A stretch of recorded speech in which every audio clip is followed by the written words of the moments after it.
expecting the official announcement. Coach John Calipari is leaving UK for Arkansas as early as today. The news first came to light late Sunday, and our Travis Breeze and photojournalist Aspen Hester went to Lexington to hear from fans as the program looks for something or someone new. Me and all my roommates were like, oh my God, no way. My husband woke me up at 5 o'clock this morning. A shock to people in Lexington and all over the country. Coach John Calipari is likely leaving UK after 15 seasons. But I'm excited about the future, especially once we find. I'm a little worried about who's going to accept the job, knowing what our fan base is like. Graduate Shannon Dunn says she tried to stay faithful to Coach Cal, but the loss to 14 seed Oakland really hurt. Over the years, you know, the last 4 years, we keep getting all these draft picks, #1 draft picks, first-round draft picks, and then we're not producing anything. She and others stopped by KS Bar to hear the crew on Kentucky Sports Radio's thoughts. And listen, I don't know what Mitch is thinking. Broadcaster Matt Jones confidently saying UK basketball is bigger than any one coach. Kentucky's won more titles with more coaches than any program in the country.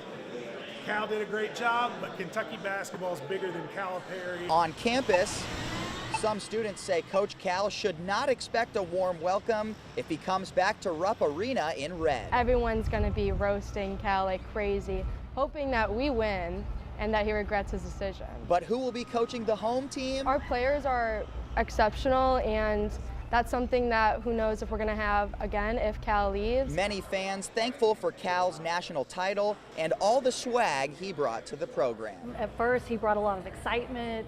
You know, Drake hangs out with the team. I'm wondering what's going to happen with Drake now.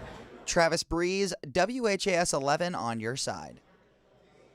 And now that John Calipari is Fayetteville bound at Arkansas, who will replace him as the head coach over at UK? Let's take a look at the first batch of potential candidates. First up, there's Billy Donovan, who's with the Chicago Bulls. Donovan has turned down the job on 2 other occasions and has not expressed any interest in returning to the college game. That's changed a ton since he was last in it. And then there's Dan Hurley, who is with the UConn Huskies, who just won back-to-back national championships. Scott Drew at Baylor, which many see as a more realistic option. His buyout is just $4.5 million. Then you have Alabama's Nate Oates, who just led the Crimson Tide to a Final Four. Oates does have an $18 million buyout and tweeted just last night he's fully committed to Alabama. As of right now, no official word from either UK or Coach Cal. We'll keep you updated as we learn more. Today, former Clark County Sheriff Jamie Knowles expected back in court on claims he broke his bond agreement. He was ordered to surrender his firearms except one shotgun when he posted bond and was released from jail. But last month, Indiana State Police carried out a search warrant on his home, finding at least 2 other handguns. Now his attorney has to convince a judge he should not be held in contempt of court.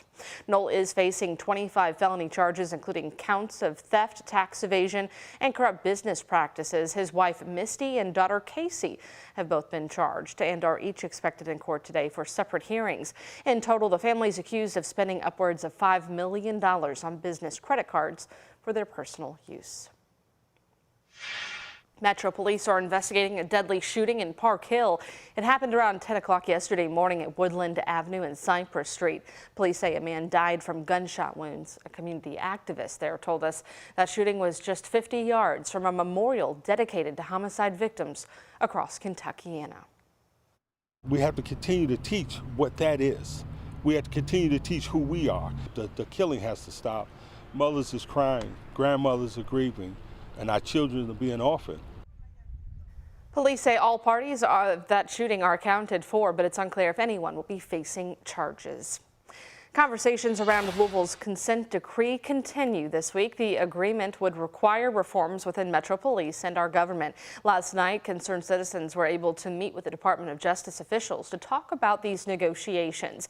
One of the biggest questions, why is the negotiating process being kept confidential? Our senior reporter Isaiah Kim Martinez and photojournalist Eddie Hill were there.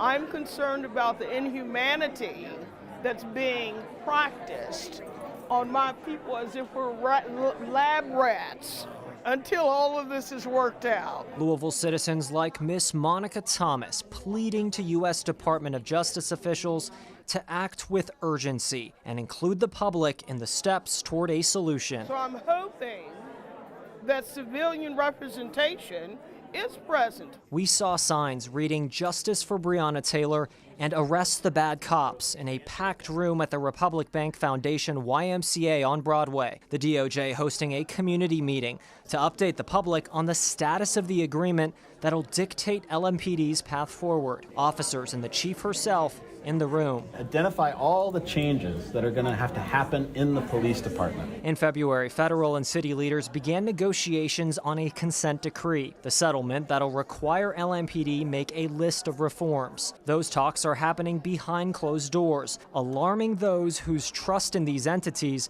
remains severed. It's the Black community that bears the brunt of that. The DOJ is assuring the community they won't leave until the city and police department have proven they've changed and can maintain those changes. Isaiah Kim Martinez, WHAS 11 on your side. A top DOJ official said consent decree negotiations could take anywhere from 6 to 9 months. The next public meeting is set for April 16th over Zoom.